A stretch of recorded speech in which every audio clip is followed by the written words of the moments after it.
নবী রাসূলগণ সেই জান্নাতের পথ দেখিয়েছেন। আরেকটি হচ্ছে আসহাবুশ শিমাল, যেটা হচ্ছে শয়তানের পথ। এই দুইটি রাস্তা আমাদের সম্মুখে স্পষ্ট হয়ে আছে। এখন শুধু আমাদের ধারণ করা প্রয়োজন, কোনটা আমরা গ্রহণ করব আর কোনটি বর্জন করব। কি বলেন ভাই? আমরা সবাই সফলতা চাই, সমৃদ্ধি চাই, উন্নতি চাই, অগ্রগতি চাই। এই পৃথিবীতে মানুষ কি কখনো নিজের ক্ষতি চায়? কথা বলেন, কেউ কারো ক্ষতি চায়? ক্ষতি চায় না। আল্লাহ পাকও মানুষের ক্ষতি চান না, বান্দার ক্ষতি চান না। আল্লাহ চান কিভাবে আমার বান্দা আমার কাছে ভালোভাবে আসে এবং সে জান্নাত পায়। এই ব্যবস্থা আঞ্জাম দেওয়ার জন্য আল্লাহ সুবহানাহু ওয়া তাআলা অসংখ্য নবী এবং রাসূল এই পৃথিবীতে প্রেরণ করেছে। সম্মানিত হাজিরিন, আমি পবিত্র কালামুল্লাহ শরীফের একটি আয়াতে কারিমা তেলাওয়াত করেছি। সেখান থেকে কয়েকটি কথা বলেই আমি বিদায় নেব ইনশাআল্লাহ, বিমাশিয়াতিল্লাহ বিইজনিল্লাহ। আমরা যা শুনবো তা যেন আমল করার নিয়তে শুনি। সবাই বলেন আল্লাহুম্মা আমিন। আমরা আজকে কিসের নিয়তে শুনবো ভাই? আমল করার নিয়তে। এতদিন যা করেছি আজকে থেকে আমরা চেঞ্জ হব। আজকে থেকে আমার জীবনকে পরিবর্তন করব।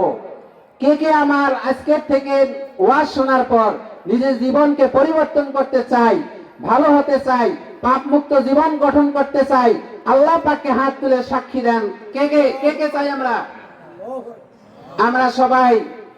আল্লাহ, আপনি আপনার ফেরেশতার মাধ্যমে এগুলো অডিও ভিডিও করতেছেন। আমরা যেন আজকে থেকে গুনাহমুক্ত জীবন গঠন করতে পারি। আল্লাহ আমাদের সবাইকে তৌফিক দান করুক। সবাই বলেন আল্লাহুম্মা আমিন। সম্মানিত হাজিরিন, আসুন আমরা আয়াতে কারিমার থেকে যে কথাগুলো শুনব সেটা আমরা শোনার চেষ্টা করি। সবাই শয়তানের ওয়াসওয়াসা থেকে আল্লাহ পাকের কাছে পানাহ হচ্ছে।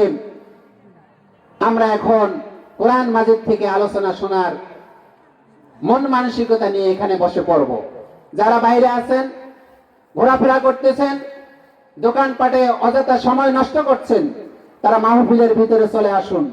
মাহফিল থেকে শোনার যে মর্যাদা, সম্মান, তা ওই দোকানপাট বাড়িতে থেকে সেই সম্মান থেকে আপনি বঞ্চিত হবেন। এজন্য ওদের তো আহ্বান করব, আপনারা যারা এখনো মাহফিলে আসেন নাই, আপনারা মাহফিলে চলে আসুন। সম্মানিত হাজিরিন, আল্লাহ সুবহানাহু ওয়া তাআলা আমাদের সম্মুখে দুটি পথ পরিষ্কার করে দিয়েছেন। একটা হচ্ছে জান্নাতের পথ, আরেকটা হচ্ছে জাহান্নামের পথ। জান্নাতের পথটা দেখাবেন নবী আম্বিয়া আলাইহিস সালাতু ওয়াস সালাম। আর নবী আম্বিয়া আলাইহিস সালাতু ওয়াস সালামের কাছে যে কিতাবটা এসেছে সেই কিতাবটার নাম হচ্ছে কোরআন। নবীদের কাছে যে আল্লাহ পাকের বাণী এসেছে সেই বাণীটার নাম কি বলেন তো? কোরআনুল কারীম। সেই কোরআনুল কারীম আমাদেরকে ভালোর দিকে দিক নির্দেশনা দেয়, জান্নাতের দিকে আমাদেরকে নিয়ে যায়। সেই কোরআন এই মাদ্রাসার মধ্যে শেখানো হয়। এই কোরআনুল কারীম এই ছাত্ররা শিখে থাকে, শিক্ষক তাদেরকে শেখায়। এখানে যে বারাকা, যে সাকিনা অবতীর্ণ হয়, অন্য অন্য জায়গায় সেই বারাকা এবং সাকিনা অবতীর্ণ হয় না।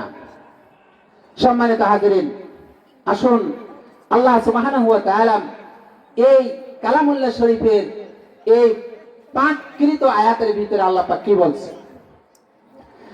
আল্লাহ রাব্বুল আলামিন কোরআন মাজিদের সূরা আন-নিসার ভিতরে বলতেছেন, ইন তাজতানিবু কাবাইরা মা তুনহাউনা আনহু নুকাফির আনকুম সাইয়্যাতিকুম ওয়া নুদখিলকুম মুদখালান কারীমা। আল্লাহু আকবার। আল্লাহ রাব্বুল আলামিন বলেন, ও বান্দা, তোমরা যদি বড় বড় গুনাহ থেকে, কবিরা গুনাহ থেকে তোমরা যদি বিরত থাকতে পারো, কবিরা গুনাহ যদি না করো, আর আল্লাহ রাব্বুল আলামিনের দিকে যদি তোমরা ফিরে আসো, তাহলে আল্লাহ পাক তোমাদের ছোট ছোট কৃত গুনাহগুলোকে মাফ করে দিবেন এবং তোমাদেরকে সম্মানের সঙ্গে জান্নাতে ঢুকায় দিবেন। জোরে বলেন সুবহানাল্লাহ। এই আয়াতের মাধ্যমে আল্লাহ রাব্বুল আলামিন আমাদেরকে শিখাচ্ছেন বড় বড় গুনাহ, এই গুনাহগুলোর থেকে তোমাদেরকে বিরত থাকতে হবে।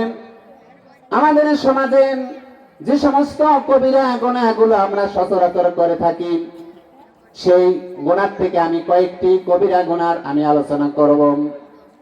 আমাদের সমাজে অনেকে আমরা কোরআন জানি না, হাদিস জানি না। কোরআন এবং হাদিসে যে সমস্ত কবিরা গুনার সংজ্ঞা দেওয়া হয়েছে সেগুলো আমাদের জানা নাই, যার কারণে আমরা কবিরা গুনার অহরহ কবিরা গুনাহ করে চলছি। বড় বড় অপরাধগুলো আমাদের দ্বারাই সংগঠিত হচ্ছে। তার মধ্যে 1 নম্বরের কবিরা গুনাহ হচ্ছে, সেই গুনাহটি হচ্ছে আল্লাহ রাব্বুল আলামিনের সঙ্গে তার উলুহিয়াত রুবুবিয়াতের সঙ্গে শরীক স্থাপন করা। 1 নম্বরের কবিরা গুনাহ কি বলেন তো ভাই? আল্লাহর সঙ্গে শিরক করা। আল্লাহর সঙ্গে কি করা বলেন তো? শিরক করা। শিরকের অনেক ধরনের প্রকার রয়েছে, তার মধ্যে অন্যতম একটি প্রকার হলো আল্লাহ রাব্বুল আলামিনের ক্ষমতা, আল্লাহ পাকের উলুহিয়াত রুবুবিয়াত পরিচালনা। আল্লাহ রাব্বুল আলামিন সব কিছুর কন্ট্রোল করেন, সব কিছুর নিয়ন্ত্রণ করছেন একমাত্র আল্লাহ রাব্বুল আলামিন। তাকে ছাড়া অন্য কাউকে যদি আমরা নিয়ন্ত্রক হিসেবে মনে করি, তাকে ছাড়া অন্য কাউকে যদি আমরা পরিচালক হিসেবে মনে করি, তাহলে আল্লাহ রাব্বুল আলামিনের সঙ্গে শিরক করার কারণে আমরা কবিরা গুনাহের মধ্যে লিপ্ত হয়ে গেলাম। ধরে বলেন নাউজুবিল্লাহ। আমাদের সমাজে এটা আছে না নাই? কথা বলেন, এটা আছে না নাই? কবিরা গুনাহ আছে না নাই? এই শিরক সম্পর্কে ব্যাপক আলোচনা আছে, একটু আপনি জেনে রাখেন। আল্লাহ রাব্বুল আলামিন যা করতে পারেন তা মানুষ করতে পারে এমনটি মনে করা হচ্ছে শিরক। এক কথা আমি বুঝিয়ে দিলাম। 2 নম্বরে যে কবিরা গুনাহগুলো আমরা করে থাকি, তার মধ্যে অন্যতম একটা কবিরা গুনাহ হচ্ছে তারকুস সালাত, নামাজ ত্যাগ করা। কবিরা গুনাহ কি ভাই বলেন তো? 2 নম্বরের কবিরা গুনাহ কি? নামাজ ত্যাগ করা। কথা বলেন, কি গুনাহ? নামাজ ত্যাগ করা। আমাদের সমাজে সবাই কি নামাজ পড়ে? যাদের উপর নামাজ ফরজ তারা কি নামাজ পড়ে? বাজারে যাবেন, এশার নামাজ হয়ে যাচ্ছে, জোহরের নামাজের আযান হচ্ছে, মানুষ কিনা কাটা ইত্যাদি নিয়ে তারা ব্যস্ত, নামাজ চলে যাচ্ছে, নামাজ পড়ছে না, অথচ সে সব সময় কবিরা গুনাহের মধ্যে লিপ্ত রয়েছে। নামাজ ত্যাগ করা কি ভাই বলেন? নামাজ ত্যাগ করা কি? কবিরা গুনাহ। 3 নম্বরের কবিরা গুনাহ হলো উকুকুল ওয়ালিদাইন, পিতামাতার অবাধ্য হয়ে যাওয়া। আমরা এখানে কেউ পিতা রয়েছি, কেউ পিতার সন্তান রয়েছি, কি বলেন ঠিক কিনা?